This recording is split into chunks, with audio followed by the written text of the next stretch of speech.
Hi everyone, I thought it's about time I did another cooking video. I've not done one for a while. So in honour of the fact that Dollywood's reopening this week for its season, I've decided to do a recipe from one of my very favourite cookbooks, Dolly Parton's Dixie Fixins, and my copy is actually signed. I got it from the Imagination Library. And there's a recipe on page 186 in the book that is for the world's easiest cobbler, so I thought I would give it a try, and it's here. And basically I'll just go over the recipe with you.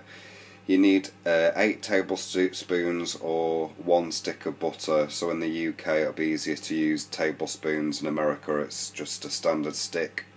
1 cup of soft raisin flour, 1 cup of sugar, a cup of evaporated milk, 1 tablespoon of vanilla extract, and 2 15 to 18 ounce cans of fruit in heavy syrup. I got these peaches, Del Monte peaches. They're in light syrup. I couldn't really find anything over here in heavy syrup. And also it's really important to get evaporated milk and not condensed milk. Dolly says that basically somebody made this on the tour for them in 2005 and she thought it was the best cobbler ever, so I'm just going to try and emulate this recipe now. It serves 6 to 8 people. You need a 2-quart or 2-litre baking dish, and you need to put your butter, your 8 tablespoons or 1 stick of butter, in the bottom of the pan. You needed to have preheated your oven to 350 degrees Fahrenheit, which is about 160 over here, and you need to melt this butter in the baking dish in the oven to begin the recipe. So I'll do that first and then we'll be back to carry on. So what I've done is I've placed the butter in the dish in the oven.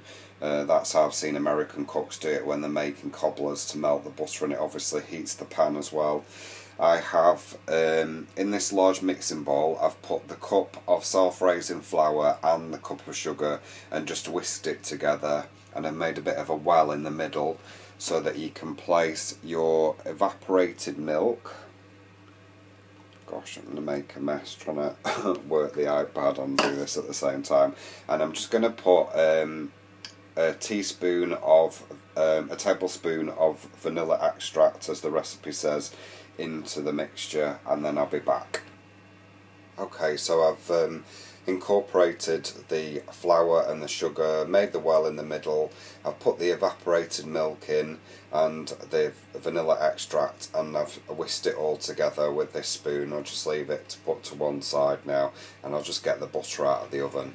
Okay, the next step is to pour this mixture over the melted butter, and just pour it directly over, don't mix it, so I'll do that next. It says to let the butter rise above the batter, which we have done here. You can see I've poured the batter in, and then it says to pour the 2 cans of fruit with the syrup into this. I'll do that and then I'll be back.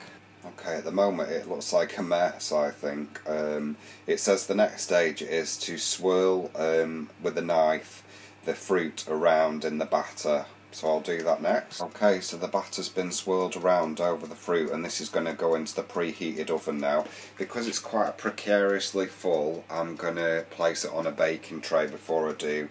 And I've set my little chicken clock timer to 35 minutes because it says 35 to 45 minutes and it says to serve it warm.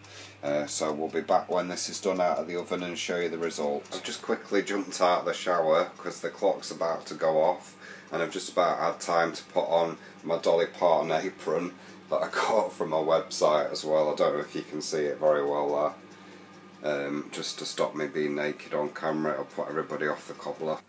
Okay, the peach cobbler's done and out of the oven. It looks quite nice. It looks quite buttery on the top actually. I don't think that Dolly would actually eat something so buttery. I'll just leave it in the pan for 5 minutes. It says to serve it warm, but we'll just leave it 5 minutes and then we'll serve it up. I decided to serve the cobbler with some custard. You could serve it with cream, ice cream, or just on its own, in these great little dishes that my grandma donated to me that she's had for, gosh, since I was a boy.